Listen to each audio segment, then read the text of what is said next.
Good afternoon, students. Today we studied the resonance effect.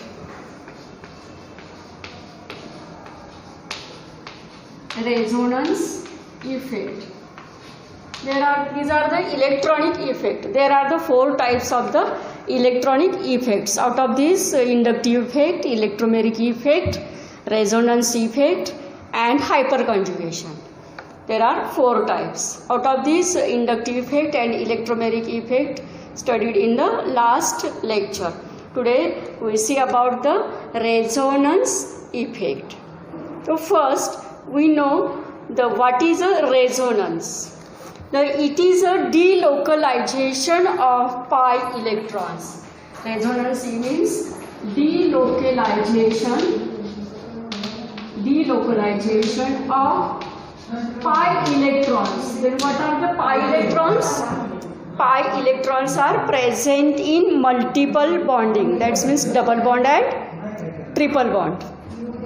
Pi bond is present in a multiple bonding. म्हणजे ज्या ठिकाणी double bond आणि triple bond असतील त्या ठिकाणी एक बॉन्ड हा सिग्मा बॉन्ड असतो आणि दुसरा काय असतो, पाय बॉन्ड असतो.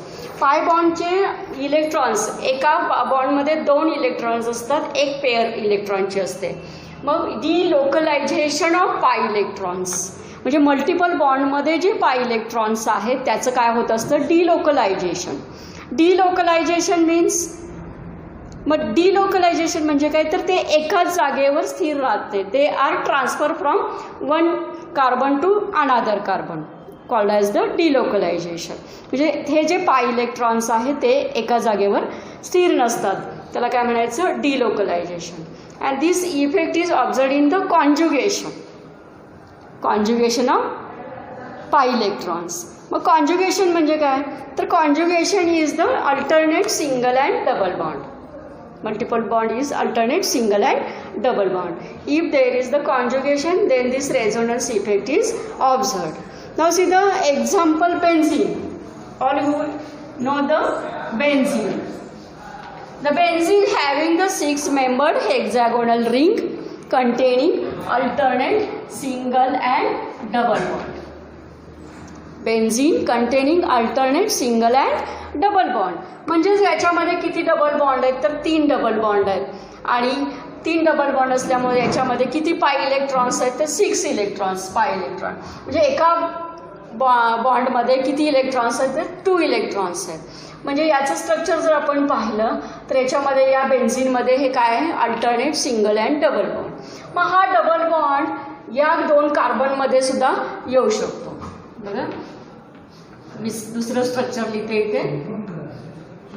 देर is the change in the position of the double bond. म्हणजेच हे जे पाय इलेक्ट्रॉन्स आहे याचं काय होते, delocalization. It is the transfer in the this bond. म्हणजे या जे डबल बॉन्ड आहेत, बेन्झीनमध्ये जे डबल बॉन्ड आहे त्याची पोझिशन फिक्स नाही आहे. They are arranged either this type or this type. That's why there is the 2 structures of benzene. बेन्झीनचे किती स्ट्रक्चर्स आपल्याला इथं लिहिता येतील, तर 2. Because there is the no fix arrangement of the double bond. म्हणजे ते एका जागेवर नसतात.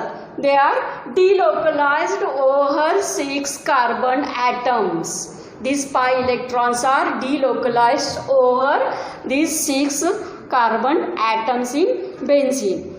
That's why they shows the 2 type of these structures are called as the resonating structures. हे जे स्ट्रक्चर्स तयार झाले त्याला काय म्हणायचं आपण, resonating structures. Both are equivalent. म्हणजे जर आपण एक्सपेरिमेंटली जर पाहिलं तर हे स्ट्रक्चर सुद्धा सगळ्या प्रॉपर्टीज दाखवू शकत नाही किंवा हे सुद्धा दाखवू शकत नाही. म्हणजे both are same value.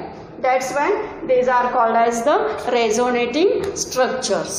Also it is called as the canonical structures, contributing structures. It is also called as the contributing structures because there is the different contribution of the pi electrons. But it like in the resonance hybrid.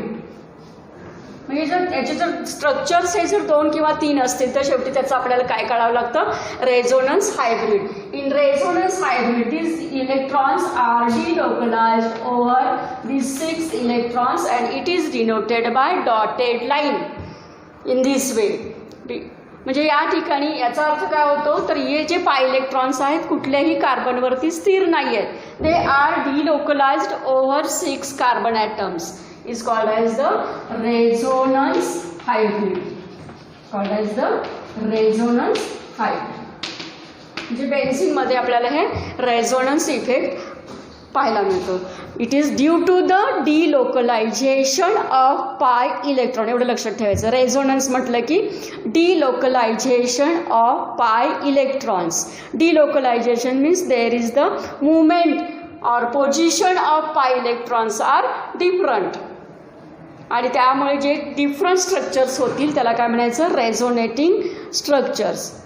जेवढे जास्त structures तयार होतील तेवढा तो compound काय असेल, stable. म्हणजे stability of the organic this compounds are depends on the number of structures obtain.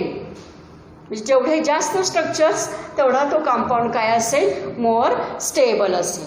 आणखी एक एक्झाम्पल बघूया आपण.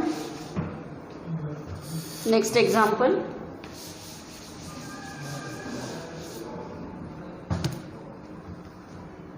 oxalate ion. Next example is the oxalate ion or acidic carboxylic acid. Oxalate ion is obtained by replacement of the hydrogen atom from this OH group. If this OH is replaced, then it having the negative charge. Oxalate ion. आता याच्यामध्ये सुद्धा बघा इथे negative charge आहे. म्हणजे हा काय, याच्यामध्ये इलेक्ट्रॉन्स किती आहेत, इलेक्ट्रॉन रिच सेंटर आहे. ऑक्सिजन ॲटम काय, इलेक्ट्रॉन रिच सेंटर आहे. आणि याच्यामध्ये किती आहेत, 2 लोन पेअर आहेत ऑक्सिजनमध्ये. मग आता इथं काय होणार, इथे इलेक्ट्रॉन रिच आहेत. Also in this carbon and oxygen atom there is the pi bond present. म्हणजे हे पाय इलेक्ट्रॉन्स आहेत काय होतील, डिलोकलाइज होतील. म्हणजे जर समजा हे जे 2 इलेक्ट्रॉन्स आहेत ते ऑक्सिजनवरती गेले आणि हे 2 इलेक्ट्रॉन जर या कार्बनकडे आले तर या कार्बन आणि ऑक्सिजनमध्ये काय येईल, डबल बॉन्ड येईल. आणि या ऑक्सिजनवरती काय येईल, निगेटिव्ह चार्ज येईल. म्हणजे याचं दुसरं स्ट्रक्चर काय होईल बघा, RCO. याच्यावर कुठला चार्ज आला, निगेटिव्ह चार्ज आला. आणि इथं काय येईल, कार्बन कार्बन कार्बन आणि ऑक्सिजन डबल बॉन्ड. म्हणजे या स्ट्रक्चरमध्ये these 2 structures are the resonating structures. These 2 structures are resonating structures.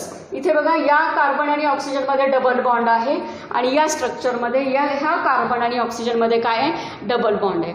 Means delocalization of double bond. Position of the double bond is changed. This type of structures are called as the resonating structures and this effect is called as the resonance effect. Also see the next example, CH3NO2 group. NO2. Here also this oxygen atom having negative charge. Negative charge means electron rich center. Then these nitrogen and oxygen having double bond. That means there is the presence of pi electrons and these pi electrons are delocalized. इथले जो 2 electrons आहेत ते ऑक्सिजनकडे जातील आणि इथले 2 electrons आहेत ते कुणाकडे येतील, इकडे नायट्रोजन. आणि नायट्रोजन आणि ऑक्सिजनमध्ये काय येईल आता, डबल बॉन्ड. हा नायट्रोजन आणि ऑक्सिजनवरती काय चार्ज येईल आता, निगेटिव्ह. कारण 2 इलेक्ट्रॉन्स इथले कुणाकडे गेले, या ऑक्सिजनकडे गेले. It is the electron rich centre and nitrogen and oxygen having double bond. These 2 structures are resonating structures. लक्षात आलं. Resonating structures means delocalization of pi electrons. Then there are the 2 types of the resonance, plus I plus R resonance effect and minus R. The first see the plus R effect. आता हे कशावर depend असतो, plus R effect आणि minus R. R means काय, resonance, positive resonance effect and negative resonance effect. It depends on the substituent which is attach to the benzene ring.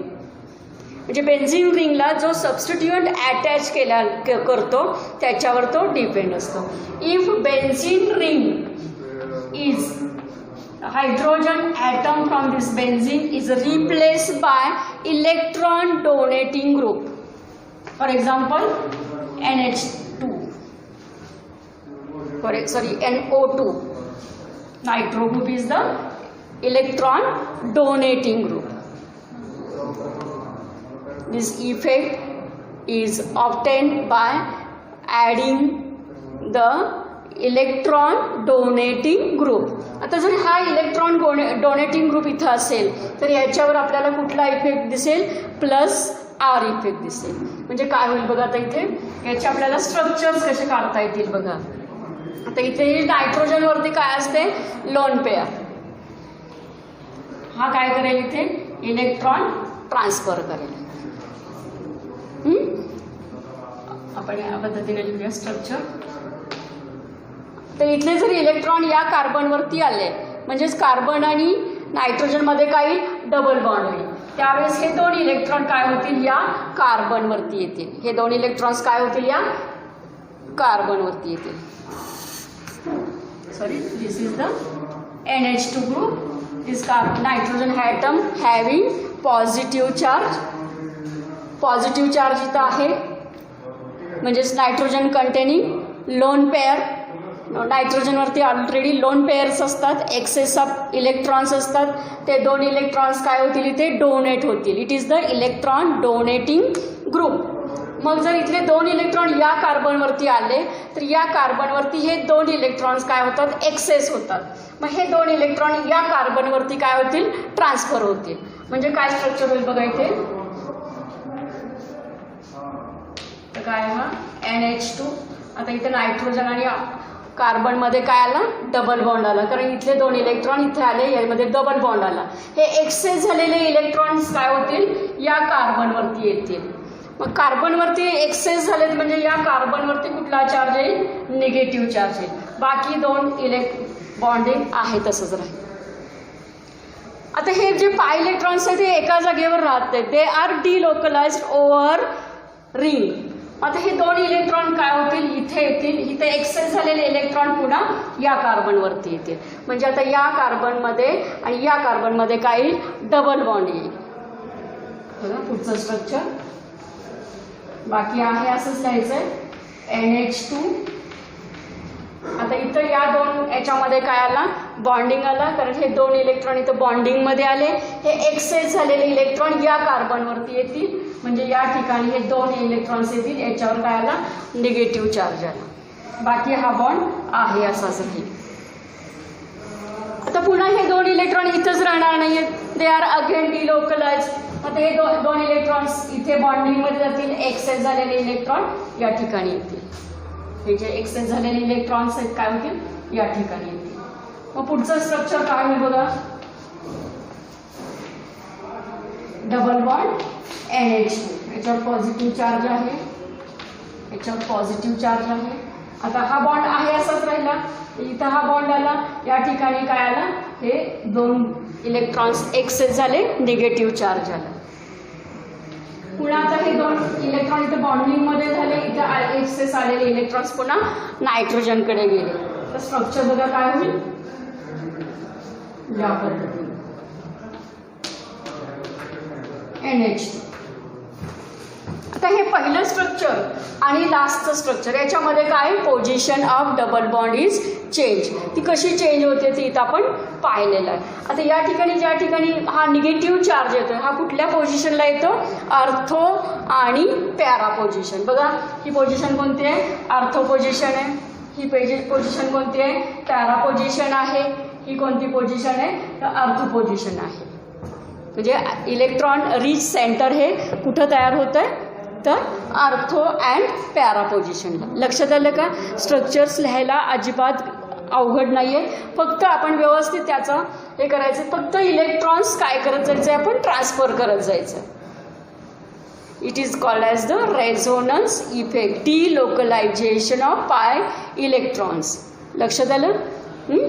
या पद्धतीनं आपण ही structure, म्हणजे हा जर ग्रुप सबस्टिट्यूएंट ग्रुप जर इलेक्ट्रॉन डोनेटिंग असेल तर it exert positive resonance effect. लक्षात आलं? आणि जर इथला हा जो ग्रुप आहे हा जर इलेक्ट्रॉन विड्रॉईंग ग्रुप असेल, इलेक्ट्रॉन विड्रॉईंग ग्रुप असेल तर it shows the negative resonance effect. It shows the negative effect, negative resonance effect. See the negative resonance, see the minus R effect. Then when the substituent group is electron withdrawing group, then this effect is the minus R effect. For example, these groups are the acid, aldehyde, then ketone. These are the electron withdrawing group. Now we see the example. If the electron withdrawing group is the NO2 group, NO2 group.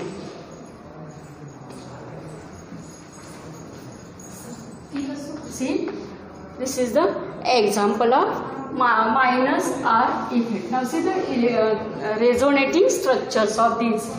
This is the electron withdrawing group. It withdraws the electrons from this bonding.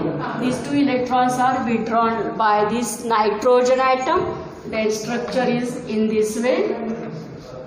This nitrogen and carbon atom having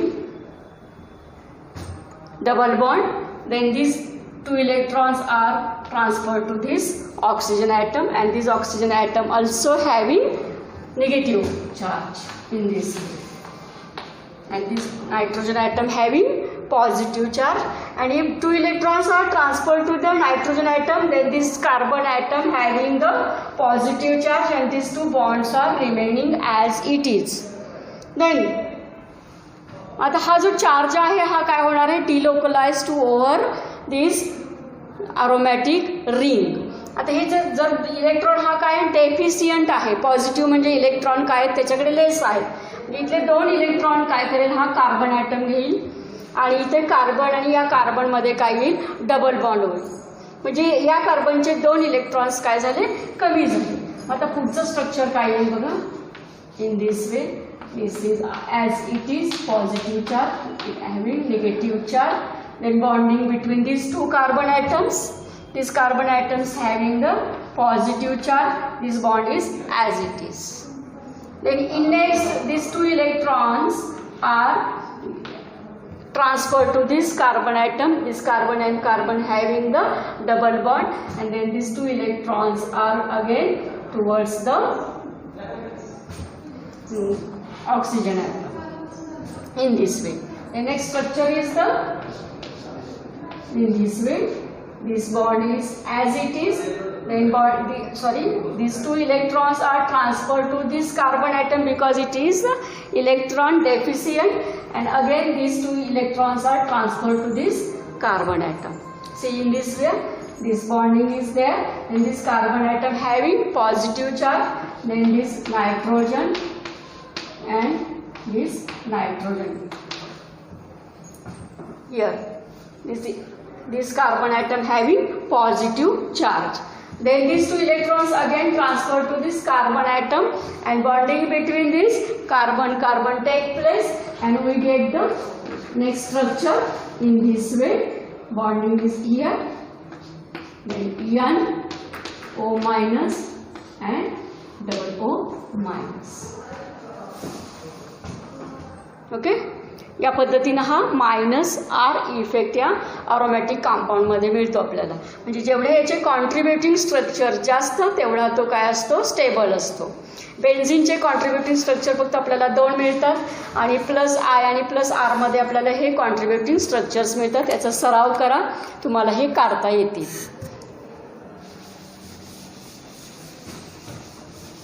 Now see the next electronic effect is the hyperconjugation. Next effect is the hyperconjugation. आता ज्या पद्धतीने आपण resonance effect मध्ये काय होतं तर delocalization of pi electrons and in hyperconjugation there is the delocalization of sigma electrons. Delocalization of sigma electrons. दोन्हीमध्ये काय डिफरन्स आहे बघा. Resonance effect delocalization of pi electrons and in hyperconjugation delocalization of sigma electrons take place. मग आता पहिल्यांदा तुम्हाला डिलोकलायझेशन कुठल्या कार्बनचे किंवा कुठल्या हायड्रोजनचे डिलोकलायझेशन होतात इलेक्ट्रॉन्स ते पाहायचं आहे. तर the delocalization of alpha carbon hydrogen atom take place. कुठल्या कार्बनचे तर अल्फा कार्बनच्या हायड्रोजन हा जो बॉन्ड आहे हा बॉन्ड कुठला आहे कोव्हॅलंट बॉन्ड आहे. सिग्मा बॉन्ड आहे. याच्यामध्ये 2 इलेक्ट्रॉन्स असतात आणि हे 2 इलेक्ट्रॉन्सचं काय होतं डिलोकलायझेशन. मग आता पहिल्यांदा तुम्हाला माहिती असलं पाहिजे की अल्फा कार्बन ॲटम कोणता आहे. तर now see the example CH3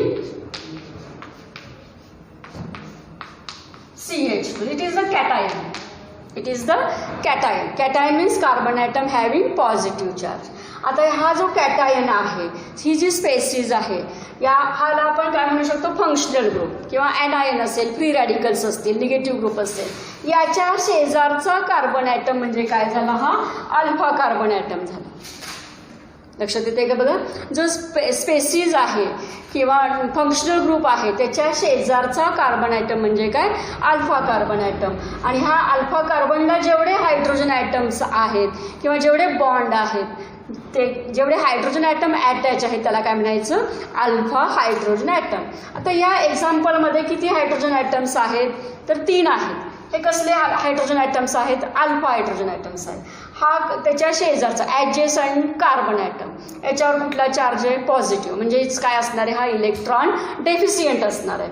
म्हणजे हा कार्बनचं जे पी ऑर्बिटल आहे आपण पी ऑर्बिटलचं शेप काय असतो डम्बेल शेप असतो. मग हे पी ऑर्बिटल काय आहे एम्प्टी आहे. याच्यामध्ये एकही इलेक्ट्रॉन नाही आहे because this carbon atom having positive charge. या कार्बन ॲटमचा चार्ज काय आहे पॉझिटिव्ह चार्ज आहे. म्हणजे हे पी ऑर्बिटल काय आहे एम्प्टी आहे. म्हणजे जर हायपर कॉन्जुगेशनसाठी काय कंडिशन असते तर अल्फा हायड्रोजन ॲटम आणि त्याच्या शेजारच्या कार्बन ॲटमचा जो पी ऑर्बिटल आहे हा काय पाहिजे एम्प्टी पाहिजे. आता हे जे स्ट्रक्चर आहे हे काय 3 डायमेन्शनल स्ट्रक्चर आहे. आता या कार्बनला 3 हायड्रोजन ॲटम आहे. म्हणजे जेव्हा हा जो बॉन्ड आणि हा पी ऑर्बिटल एका लाईनमध्ये येतील अलाइनमेंट विथ सेम बॉन्डिंग म्हणजे ते जर एकाच ॲक्सिसमध्ये जर आले तर काय होतं याच्यामध्ये जो हा 2 इलेक्ट्रॉन्स आहेत हे काय होतात ट्रान्सफर होतात. कशामध्ये ट्रान्सफर होतात तर या कार्बनचं जे p orbital empty p orbital आहे याच्यामध्ये हे 2 इलेक्ट्रॉन काय होतात ट्रान्सफर होतात.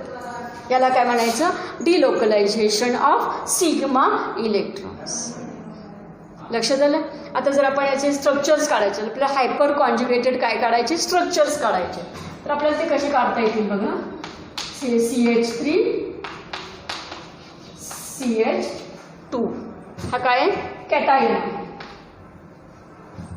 आता समजा हा हायड्रोजन ॲटम आणि हा कार्बन ॲटम म्हणजे हा हायड्रोजन ॲटम आणि हा कार्बन ॲटममध्ये डिस्प्लेसमेंट झाली डिलोकलायझेशन ऑफ इलेक्ट्रॉन्स झाले तर हा काय होईल या ठिकाणी काय मिळेल बघा आपल्याला. आता हा इथले 2 इलेक्ट्रॉन्स काय होतील इथे ट्रान्सफर होतील आणि काय मिळेल बघा स्ट्रक्चर कसं मिळेल आपल्याला CH इथे काय आला डबल बॉन्ड. इथे काय आला डबल बॉन्ड आणि हा जो हायड्रोजन ॲटम आहे याच्यावर कुठला चार्ज येईल पॉझिटिव्ह चार्ज येईल कारण 2 इलेक्ट्रॉन्सने काय केलेले ट्रान्सफर केलेले आहेत म्हणजे याच्यावर काय येईल पॉझिटिव्ह चार्ज येईल.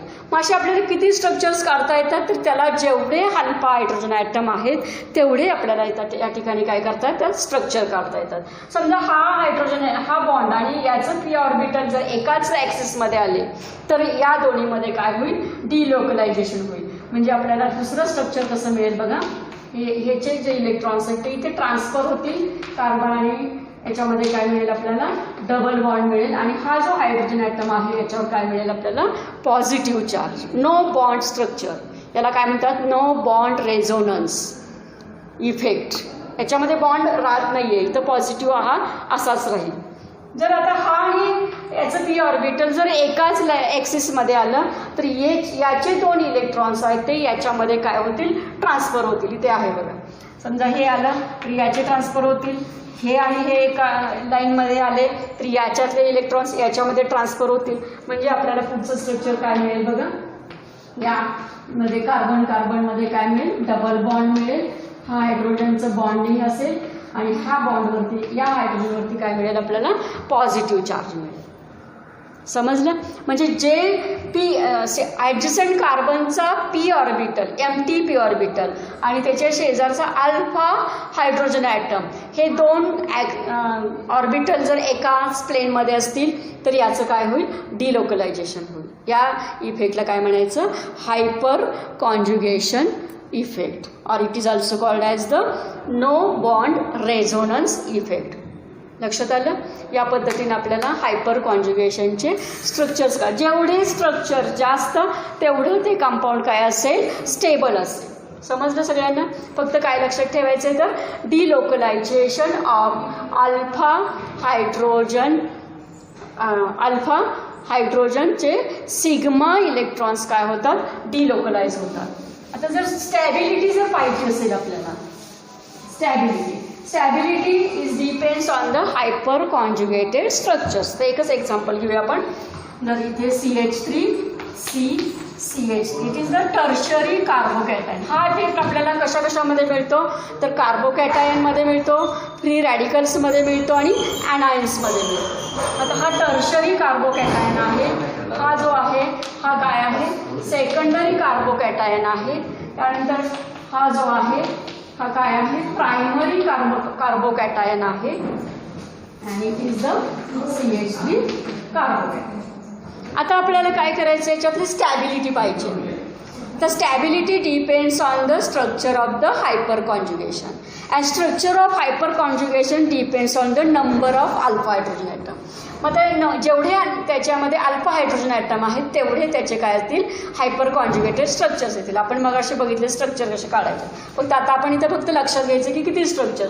आता हा कार्बन ॲटम आहे, याला 3 अल्फा हायड्रोजन ॲटम, ही तिन्हीसुद्धा काय आहे अल्फा हायड्रोजन ॲटम आहे. म्हणजे टोटल अल्फा हायड्रोजन ॲटम किती झाले 9 झाले. म्हणजे याचे स्ट्रक्चर्स किती मिळतील आपल्याला 9 स्ट्रक्चर्स मिळतील. आता याच्यामध्ये बघा हे दोन्ही काय झाले अल्फा कार्बन ॲटम. अल्फा कार्बनला जेवढे हायड्रोजन ॲटम आहेत तेवढे काय झाले अल्फा हायड्रोजन ॲटम. जेवढे अल्फा हायड्रोजन ॲटम आहेत तेवढे त्याचे काय मिळतात हायपर कॉन्जुगेटेड स्ट्रक्चर्स. म्हणजे या स्ट्रक्चरमध्ये आपल्याला किती मिळतील 6 स्ट्रक्चर काढता येतील. हा प्रायमरी आहे, हा त्याच्या शेजारी जो कार्बोकॅटायन आहे त्याच्या शेजारचं कार्बन म्हणजे अल्फा कार्बन ॲटम. त्याला अटॅच असलेले हायड्रोजन म्हणजे अल्फा हायड्रोजन ॲटम. याच्यामध्ये किती आहे 3 आहे. म्हणजे याच्यामध्ये स्ट्रक्चर्स किती मिळतील आपल्याला 3 मिळतील. याच्यामध्ये किती मिळतील आपल्याला 0 स्ट्रक्चर, एकच एवढंच. मग आता या स्ट्रक्चरच्या नंबरवरून आपण त्याची स्टॅबिलिटी सांगायची. ज्याचे स्ट्रक्चर जास्त त्याची स्टॅबिलिटी काय असणार आहे जास्त असणार आहे. म्हणजे tertiary is more stable than secondary which is more stable than primary and which is more stable than this radical. Okay, या पद्धतीनं आपण याचे काय करायचे स्टॅबिलिटी सांग. याच्यामध्ये काही अवघड नाही, फक्त sigma electrons are transfer to the MT p orbital, ते पण ॲडजेसंटच्याच. आणि हे डिलोकलायझेशन कधी होतं तर जेव्हा ते दोन्ही एकाच ॲक्सिसमध्ये येतील एकाच प्लेनमध्ये येतील तेव्हा याचं काय होईल डिलोकलायझेशन होईल. आणि दुसरी गोष्ट लक्षात ठेवायची म्हणजे त्याची stability depends on the presence of alpha hydrogen atom. जेवढे अल्फा हायड्रोजन ॲटम तेवढे त्याचे स्ट्रक्चर्स, ज्याचे जास्त स्ट्रक्चर्स तो काय असेल मोर स्टेबल असेल. ओके, या पद्धतीनं हा इफेक्ट हा आपला टॉपिक इथं संपलेला आहे. टोटल 4 इफेक्ट आहेत, त्यातले 3 हे परमनंट इफेक्ट आहे आणि एकच टेम्पररी इफेक्ट आहे तो कोणता इलेक्ट्रोमेरिक इफेक्ट. तुम्ही या पद्धतीने याचे तुमच्या पुस्तकामध्ये जे काही स्क्वेअर ब्रॅकेटमध्ये ट्राय धिस किंवा डू यू रिमेंबर हे जे पॉईंट्स आहेत ते तुम्ही स्वतः सॉल्व करायचे. काही अडचण असेल तर विचारायचे. Okay, thank you.